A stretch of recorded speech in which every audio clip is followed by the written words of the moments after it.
समर्पण किया और कल हट गया, ऐसा नहीं होता।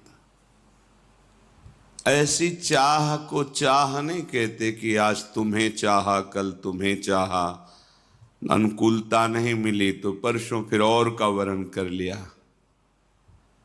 ये अव्याभिचारणी प्रेम लक्षणा भक्ति उसी के हृदय में जागृत होती है।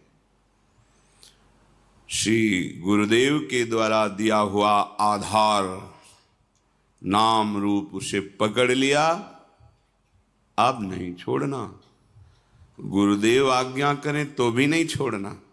वो परीक्षा के लिए देख सकते हैं ऐसा। तब हमारा मन जो विषयों का आधार, देह का आधार लेकर, इंद्रियों का आधार लेकर विचरण करता है,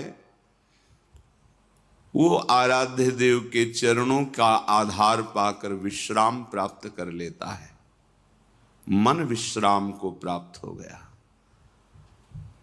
मन की कोई कामना, कोई भी, बहुत सत्य बात है कि समस्त साधनाओं का फल है मन का प्रभु में समर्पित हो जाना। ये थोड़ा कठिन है। जो नए उपासक हैं घबराए नहीं, बिना मन के भी नाम जपने से कल्याण होगा। कल्याण ये होगा कि आगे चलकर मन लगने लगेगा, मन परम शांत हो जाएगा। पर ये वृंदावन प्रेम भूमि है, यहाँ हमारा विश्राम स्थल प्रेम है, इसलिए जहाँ ऊंचाई की, अध्यात्म की, प्रेम की बातें आवें तो निराश मत होना। वो आगे की मंजिल है, हमें प्राप्त हो जाएगी। सारे साधनों का एक ही पर्यावसान है, मन का इष्टाकार हो जाना, इष्टमय हो जाना। परंतु ये बहुत कठिन बात है। मन का प्रभु में समर्पित हो जाना बहुत कठिन बात है। ये सर्वथा सत्य है कि मन का जब तक प्रभु में पूर्ण समर्पण नहीं होगा, तब तक अध्यात्म की ऊंचाई पर, जहां काम क्रोध लोभ मोह मद मत्सर स्पर्श भी नहीं कर सकता, अर्थात स्फुरण ही नहीं होता है, उस भूमिका पर पहुंचना असंभव है जब तक मन अपने आराध्य देव में समर्पित नहीं हो जाता। बड़ी कठिन चीज है मन को रोकना। 5 मिनट मन कहीं गया ही नहीं, केवल प्रभु में डूबा रहा, बहुत बड़ी उपलब्धि है। निरंतर मन भगवदाकार है, वो तो सिद्ध पुरुष हैं। अर्जुन के सदस्य जो महाबली हैं, भगवान के सखा हैं और दिव्य हैं, वो प्रभु से कहते हैं कि मन को रोक पाना बहुत कठिन है प्रभु। इतनी सामर्थ्य है भगवान की कृपा से कि आपने चरित्र सुना, उर्वशी जी काम से प्रेरित होकर स्वागत करती हैं और वो कहते हैं माता कुंती और माद्री के समान मैं आपको देखता हूं। जैसे गुरु पर भाव होता है वैसा आप पर भाव है, आप एक शब्द भी ऐसा न निकालिए। ऐसे महापुरुष कह रहे हैं भगवान से स्वयं कि मन को रोकना बड़ा कठिन है। इतना कठिन, वायुरिव सुदुष्करम, जैसे तूफान को रोकना कठिन है, ऐसे मन को रोकना कठिन है। परंतु भगवान अर्जुन की इस बात को एकदम नकारा नहीं कि तुम ठीक नहीं कह रहे हो, कह रहे ऐसा ही है। असंशयम महाबाहो मनो दुर्निग्रहम चलम, बिल्कुल तुम ठीक कह रहे हो, ऐसा ही है। मन को रोकना बहुत कठिन है, पर ऐसा नहीं है कि उसे रोका नहीं जा सकता। कठिन है पर रोका नहीं जा सकता, ऐसी बात नहीं है। तुम महाबाहो हो, शूरवीर हो, तुम प्रयास करो, ये हम सबके लिए है। तो हम कहें कि हम तो शूरवीर हैं नहीं, देहाभिमान के कारण तुम वास्तविक शूरवीर नहीं हो। अपने स्वरूप की तरफ देखोगे तो तुम भगवद अंश हो। जो अर्जुन जी में आत्मस्वरूप विराजमान है भगवान, वही तुम्हारे हृदय में विराजमान है। बिल्कुल संशय मत करना।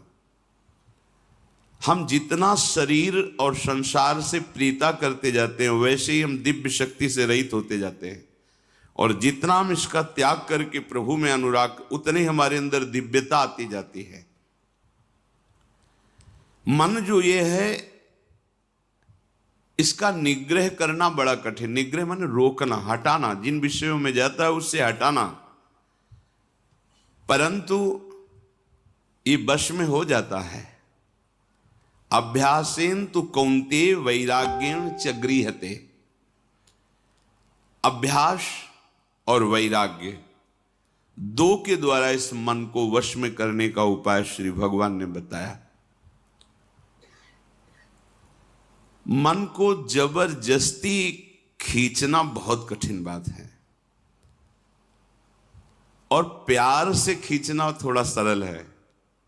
जबरदस्ती इसके साथ करने में चूंकि हम बराबर हारते गए हैं, इसका जीतने का अभ्यास है, ये मुझे हरा देगा। एक ही केवल उपाय समझ में आता है, अगर थोड़ा सा हमें आधार मिल जाए तो हम इसको वश में कर सकते हैं। आधार, पहला आधार सत्संग।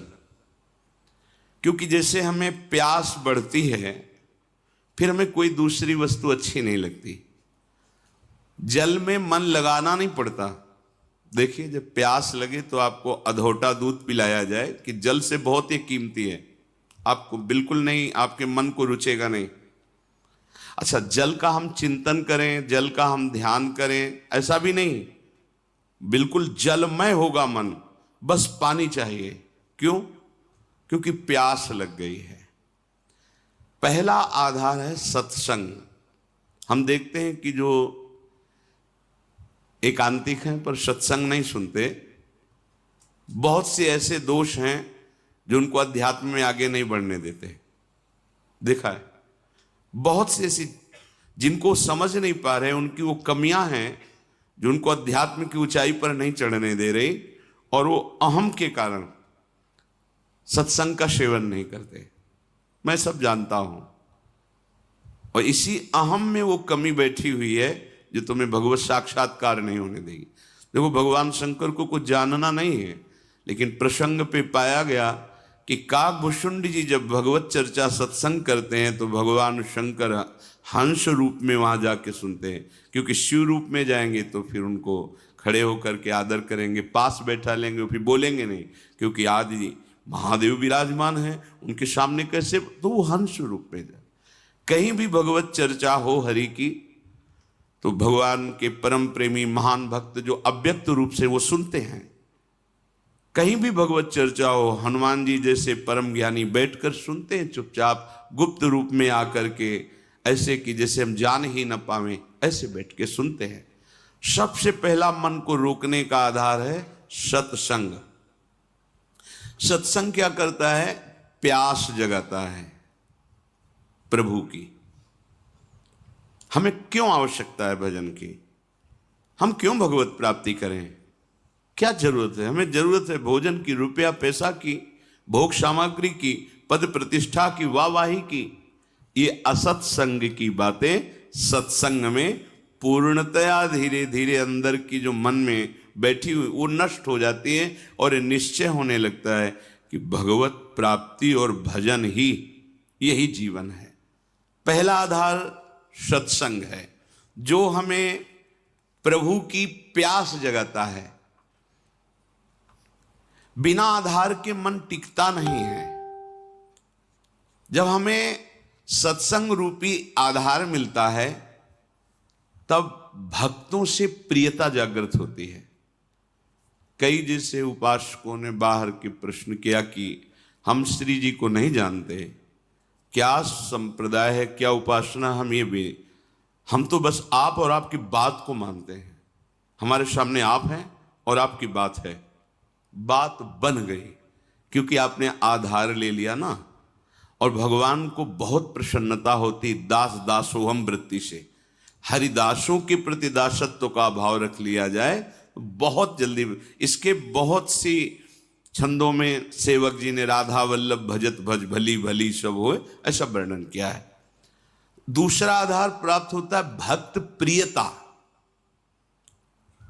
भक्त प्रियता का तात्पर्य होता है उनके शरीर से राग नहीं, उनके द्वारा जो दिया हुआ उपासना का स्वरूप है वो प्राणों से भी अधिक प्रिय लगे। कल किसी ने एकांत में पूछा था, हम आपके हैं पर बहुत दूर रहते हैं विदेश में, ये बर्दाश्त नहीं होता, आपसे दूरी बर्दाश्त नहीं होती। अच्छा है, पर उसे विवेक पूर्वक समझिए। हृदय की नजदीकी सबसे बड़ी नजदीकी होती है। शरीर की नजदीकी आपकी है और हृदय की नहीं है तो आप हमसे बहुत दूर हैं। हृदय की नजदीकी सदैव नजदीकी मानी जाती है, शरीर की नजदीकी और हृदय की दूरी बहुत दूरी माना जाता है। भक्त प्रियता, पहला सत्संग, दूसरा भक्त प्रियता। आपके हृदय में भक्त प्रियता।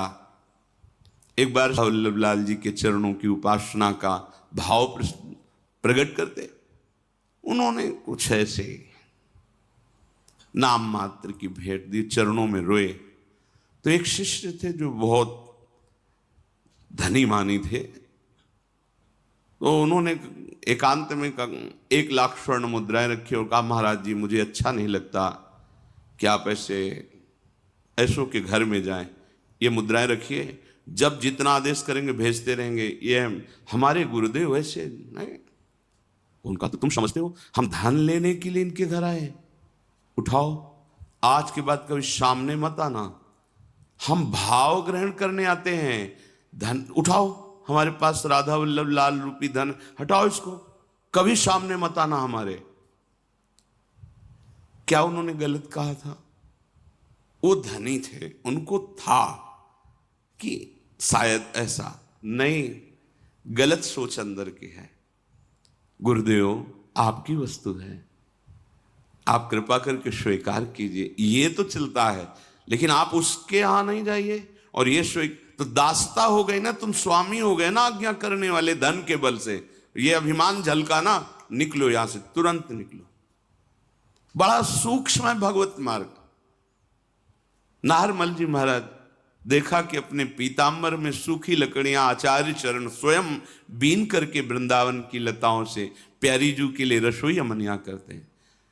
देववंश आए हुए थे राजघराने के, उनका प्रभु अच्छा नहीं लगा आप लकड़ी बिन रहे, ये हम धीमर से करवा देंगे, आप विराजिए। यद्यपि उनके अंदर सुख देने की भावना है, पर प्रधान वृत्ति धन होने के कारण अगर ये कह देते कि प्रभु आप विराजिए, मैं बिन करके एकत्रित करता हूं, ये सेवा का सौभाग्य मुझे दीजिए, तो बहुत प्रशंसनीय बात। लेकिन धीमर से करवा देंगे। महाप्रभु ने कहा, विशुद्ध संतों की, रसिकों की कृपा से मुझे महारानी जी की सेवा का सौभाग्य मिला, श्री जी की सेवा को तुम हे देखते हो, धीमर से कर, आज के बाद मैं तुम्हारा त्याग करता हूं। खूब रोए, श्री जी से प्रार्थना की, जब श्री जी ने आदेश किया तब फिर क्षमा किया। भक्तों के संग का निर्वाह करना बड़ा कठिन होता है, क्योंकि भक्त का संग का जब रंग चढ़ेगा तो वो अपने स्वामी के दरबार में